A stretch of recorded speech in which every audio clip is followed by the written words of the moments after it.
Arkeolojik bir kazıda bulunan Maya takvimlerinden bir tanesi zaman olarak 5 yıl önce, yani 21 Aralık 2012 günü sona eriyordu. Uzun araştırma ve çalışmaların sonucunda neredeyse tüm arkeologlar ve bilim insanları aynı kanıya varmış ve takvimin 21 Aralık 2012 tarihinde sona erdiğini, bu durumun da Maya inanışında kıyamet günü olarak değerlendirildiğini açıklamıştı.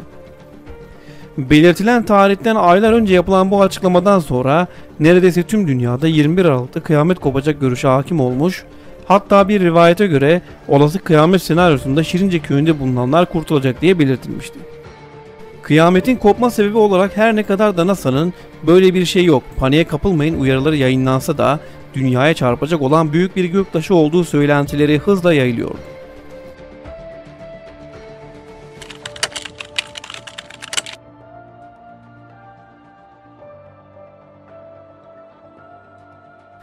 Tüm bu gelişmeler ışığında adım adım takvimler 21 Aralık 2012'yi gösterdi. Fakat konuşulduğu gibi dünyaya ne bir göktaşı çarptı ne de başka bir doğal afet ya da büyük felaket oldu. Belirtilen tarihin ertesi gününde herkes aynı şeyi söylüyordu. Mayalar yanıldı. Ama binlerce arkeolog ve dil bilimciye göre Mayalar yanılmamıştı. Dünyanın en iyi dil bilimcileri ve arkeologları yıllardır bir şey üzerinde çalışıyorlardı. Bu çalışma insanlık tarihi için çok ama çok önemli olan Sümer tabletleriydi. Toplamda 22.000 üzerinde ve 6.000 yıllık olan Sümer tabletleri ilk olarak 1849 yılında Irak'ta İngiliz arkeolog Austin Henry Layard tarafından keşfedildi. Keşfin ardından yüzlerce arkeolog ve dil bilimci büyük devletlerin desteğini de arkasına alarak tabletler üzerinde yoğun bir çalışma başlattı. Yaklaşık 150 yıl süren ve binlerce arkeolog ve dil bilimcinin çalışmalarının ardından alfabe çözüldü ve günümüz diline çevrildi. 1976 yılında Zecharia Sitchin tam 30 yılını vererek hazırladığı ilk Sümer tabletleri çevirilerini bir kitap halinde yayınladı. Daha sonra farklı dil bilimciler de çevirilerini yayınladılar. Zecharia'nın çevirisiyle diğerlerininki arasında küçük farklılıklar bulunmakla beraber genel olarak hikaye aynıydı. Alfabesi çözümlenen ve çevirisi tamamlanan Sümer tabletlerine göre insanoğlu, Güneş sisteminin dışında bulunan gezegen olan Nibiru'dan dünyaya gelen uygar halk tarafından genetik mühendislikle kendi soyları ve maymunların kırmasından oluşturulmuştu. Yine tabletlerde yer alan bilgilerin içerisinde 4 kutsal kitapta da anlatılan Adem ile Havva yasak meyve hikayesi, Habil ile Kabil hikayesi, Nuh tufanı, dünyanın 7 günde yaratılması, İbrahim peygamber hikayeleri ve erkeklerde sünnet gibi çok sayıda hikaye bulunmakta. Tabletlerde anlatılan bu yaratılış hikayesi bilim insanlarını ikiye böldü. Kimileri insanların bir tanrı tarafından yaratıldığını ve bunun sorgulanmaması gerektiğini, kimileri ise bu bilgilerin doğru olduğunu, evrim teorisinin de bu tabletlerde anlatılanlar ile bağdaştığını savundu. Fakat hemfikir oldukları bir konu vardı. En eski kutsal kitap olan Tevrat'tan biri 3000 yıl önce yazılmış olan Sümer tabletlerinde tüm kutsal kitaplarda yer alan hikayelerin detayları ile anlatılmış olması oldukça ilginçti. Yukarıdaki bilgilerin 21 Aralık ve Mayalar ile ne ilgisi var diye düşüneceksiniz. Aslında çok ilgisi var. Çünkü yukarıdaki bilgileri aktarmadan 21 Aralık'ta biten takvimi anlatmamız mümkün değil. Mayalardan kalan arkeolojik bilgiler, Mayaların o zamanlarda astronomi ve uzay bilimleri alanında çok ileri bilgilere sahip olduğunu açıkça ortaya koymaktadır. Hatta öyle ki Güneş sistemimizdeki tüm gezegenleri o zamanlarda gözlemlemiş, bir Güneş sistemi haritası çıkarmış ve ilginçtir ki gezegenlerin büyüklüklerini bile hesaplayabilmişlerdir.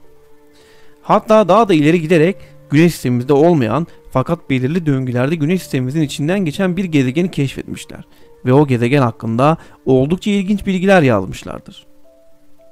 Mayaların Güneş sistemi notlarına göre sistem dışından gelen bir gezegen Güneş sisteminden geçerken bazı gezegenlerin yörüngesini bozmuş, yakın komşumuz olan gezegen Mars'ın da atmosferini yok etmişti.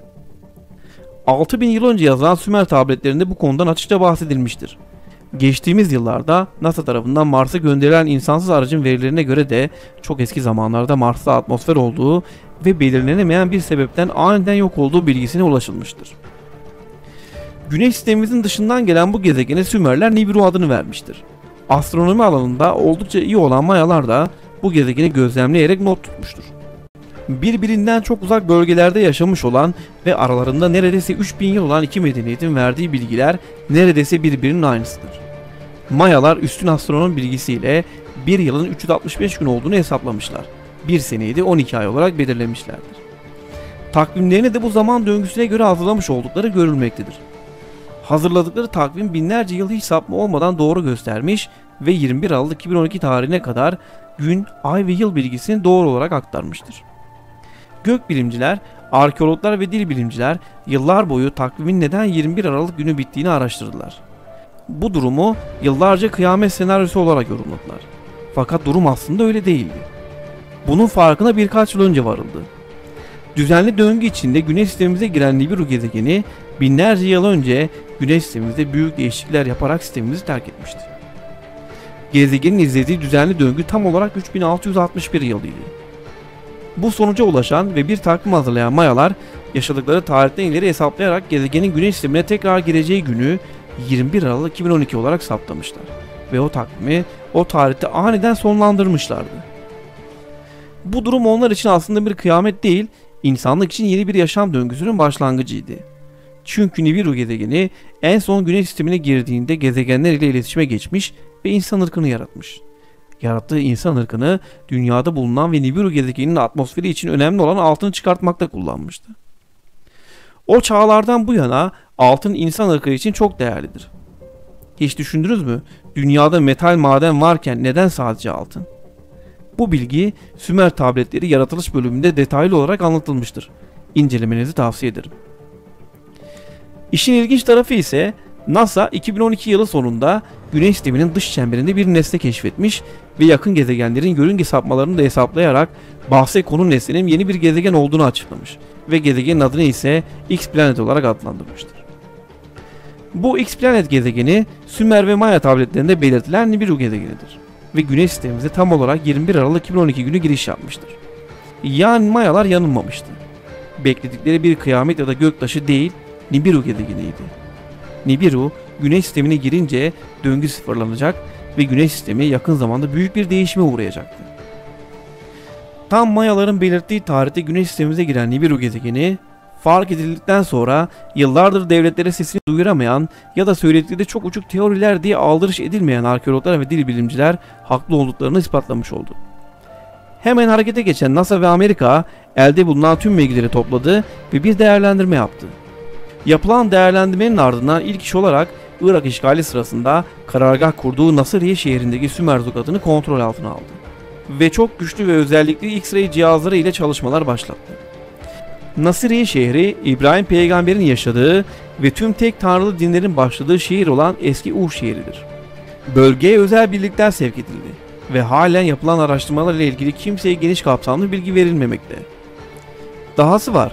2012 yılının ortalarında Suriye'nin Şam kenti yakınlarında antik bir kent ortaya çıkarıldı. Suriye Stonehenge. Suriye Stonehenge olarak adlandırılan yapının tarihi 10.000 yıl öncesine kadar gidiyor. Sümerlerin Ur kenti ile yaklaşık aynı yaştılar. Muhtemelen aynı yıllarda bölgeye yerleşilmiş. Suriye'de çıkan savaştan sonra bölgeye Rus askerleri geldi ve Rusya şehri ve bölgeyi kontrol altına aldı. Halen bölgeye giriş çıkış yasaktır ve bölgedeki halk tamamen tahliye edilmiştir. Suriye'deki bu şehir Şam'ın Baka köyüne yakın bir yer. Bu bölgede daha önce Rusya'ya ait bir uçak bilinmeyen bir sebeple düştü. Uçağı muhaliflerin düşürdüğü söylendi. Fakat muhaliflerin elinde böyle bir imkanın olmadığını daha sonra Rus yetkililer de kabul etti. Ve olayın üstü hemen kapatıldı. Ve son olarak karşımıza yine aynı düzende yapılmış çok eski bir tapınak olan 1995 yılından bu yana araştırılan fakat birkaç yıl önce aniden dikkatleri üzerine çeken Göbeklitepe şehri çıkıyor.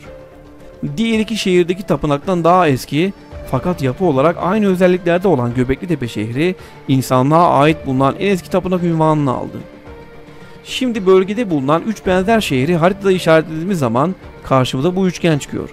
Üstelik bu üçgen yüzyıllardır buradaydı ve fark etmemiştik. Tesadüfen hepsi de X-Planet gezegeni gözlemlendikten sonra araştırılmaya başlandı ve ortaya çıkarıldı. Yani karşımıza hem Sümer hem Maya tabletlerinde bulunan ve tüm dinlerde anlatılan ilk insanların yaşamaya başladığı bölge olan ve medeniyetin beşiği olarak adlandırılan Mezopotamya çıkıyor. Üstelik bu üçgen içerisinde kalan Mezopotamya her iki medeniyete ait olan tabletlerde de Nibiru'da yaşayan Anunnaki ırkının dünya ile temas ettiği ve tekrar geldiğinde temas edeceği bölge olarak bildiriliyor. Bu yazılanlar şu anda bilim insanlarının üzerine tartıştığı bir teoridir. Yani kesinliği ispatlanmış bilgiler değildir.